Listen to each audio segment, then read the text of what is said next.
매일 기온이 올랐다 내렸다 하는 환절기가 계속되고 있는데요. 여전히 봄은 멀게만 느껴지고 꽃샘추위에 어깨가 움츠러드는 요즘입니다.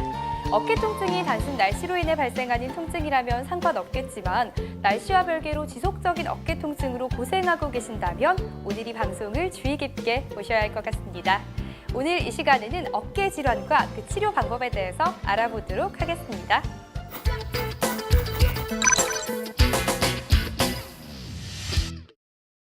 오늘 이 시간에는 정형외과 전문의 박현철 원장님 모시고 어깨 질환에 대해서 알아보려고 합니다. 원장님 안녕하세요. 네, 안녕하세요.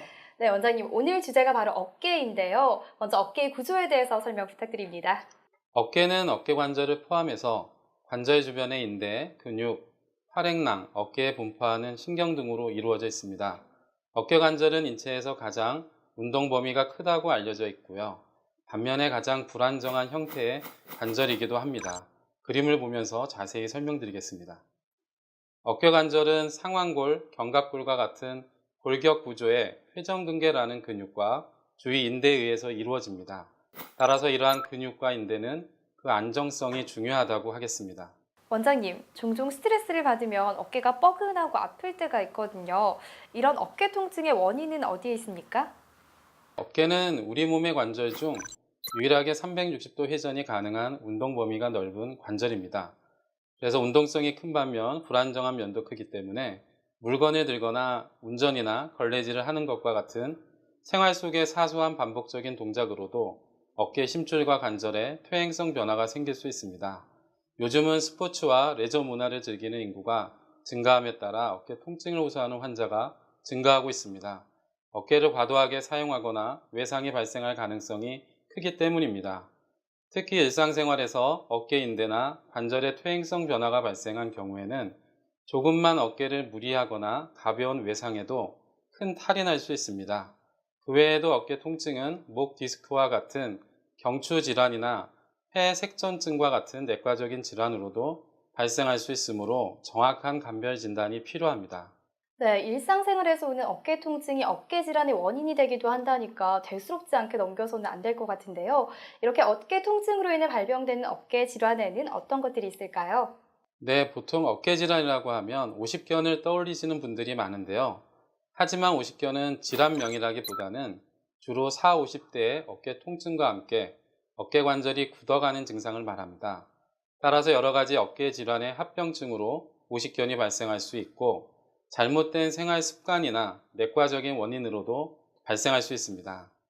흔히 볼 수 있는 어깨 질환을 연령층에 따라 설명해 드린다면 30대 이전에는 어깨 탈구, 상완 이두건 손상, 근육이나 인대 파열과 같은 외상성 질환이 많고요.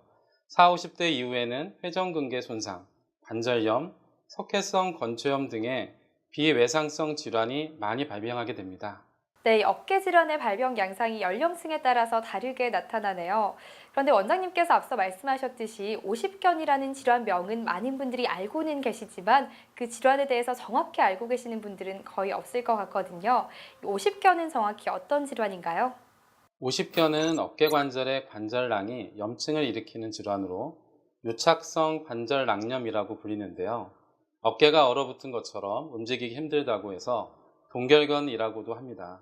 오십견이 발병하면 어깨가 쑤시고 팔을 올리고 내리고 펴는 동작이 제대로 되지 않는 등 어깨 관절을 제대로 움직일 수 없게 되는데요. 특히 밤에 통증이 심해지고 뒷목이 뻣뻣하며 아픈 쪽으로 돌아 눕기조차 힘들어 밤잠을 설치게 됩니다. 이 질환의 주된 증상은 먼저 막연한 통증이 수개월간 발생하게 되고 모든 방향으로 어깨 관절 운동 범위에 제한이 오게 되는데요. 대부분은 1, 2년 사이에 저절로 회복되지만 관절 운동 범위가 줄어드는 후유증이 남기도 합니다. 네, 이렇게 오십견의 원인과 증상에 대해서 알아봤는데요. 일상생활에서 느끼는 불편함이 크기 때문에 치료의 중요성도 클 것 같습니다. 오십견의 치료 방법에는 어떤 것들이 있습니까?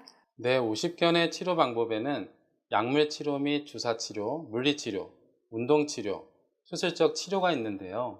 초기의 경우에는 비수술적인 치료, 즉 통증과 염증을 감소시키는데 중점을 두어 약물 치료나 주사 치료, 물리 치료 및 운동 치료를 시행하게 됩니다.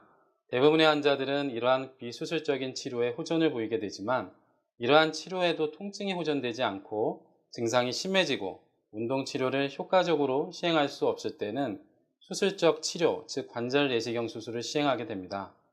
과거에는 수술 부위를 크게 절개하여 수술했지만 최근에는 관절 내시경을 이용해서 작은 구멍을 통해 관절 안을 직접 들여다보며 줄어든 관절낭을 풀어주는 수술을 하게 됩니다. 이러한 수술법은 합병증이 적고 수술 후 재활 치료가 빨라 좋은 결과를 보실 수 있습니다. 네, 지금까지 50견의 증상부터 치료 방법까지 알아봤는데요. 이번에 알아볼 질환은 어깨 충돌 증후군입니다. 많은 분들이 생소해하실 텐데요. 이 어깨 충돌 증후군이 어떤 질환인지 자세하게 설명 부탁드립니다. 네, 어깨 충돌 증후군은 많은 분들에게 다소 생소할 수 있는 어깨 질환인데요. 사실 어깨 충돌 증후군은 회전근개 파열, 50견과 함께 우리나라 사람들이 많이 앓는 대표적인 어깨 질환입니다. 어깨를 들 때 어깨 안에서 걸리는 것 같은 느낌과 함께 통증이 나타날 경우 어깨 충돌 증후군을 의심해 볼 수 있는데요. 어깨 충돌 증후군은 회전근개라고 하는 심줄이 붙는 곳과 견봉 하부위 뼈가 부딪히면서 통증이 유발되는 질환으로 이 증상이 계속 진행될 경우에는 회전근개가 파열될 수도 있습니다. 네, 어깨 충돌 증후군은 다른 어깨 질환과의 감별 진단이 반드시 필요하다고 하니까요. 이런 증상이 나타나신다면 바로 가까운 전문 병원을 찾으셔서 치료를 받으시는 게 중요할 것 같습니다. 원장님, 그렇다면 이 어깨 충돌 증후군의 치료는 어떻게 하나요? 네, 충돌 증후군 대부분의 경우 충돌이 일어나면서 회전근개의 심줄에 염증이 생기고 부종이 생기게 되는데요. 그래서 초기에는 약물 치료나 물리치료 등으로 회전근개의 염증 및 부종을 가라앉혀 증상이 완화되도록 합니다. 그리고 보통 3주 내지 6주 정도 보존적 치료를 하면 대부분 증상이 호전되는데요. 하지만 이런 치료에도 불구하고 일상생활에 불편을 초래할 정도의 통증이 지속된다면 수술적인 방법을 고려하지 않을 수 없습니다. 어깨 충돌 증후군의 수술의 경우 대개 견봉 하부위 뼈가 자라나는 현상이 동반되기 때문에 관절 내시경을 통해서 견봉 하부의 돌출부를 깎아주는 견봉 성형 수술을 하게 되는데요.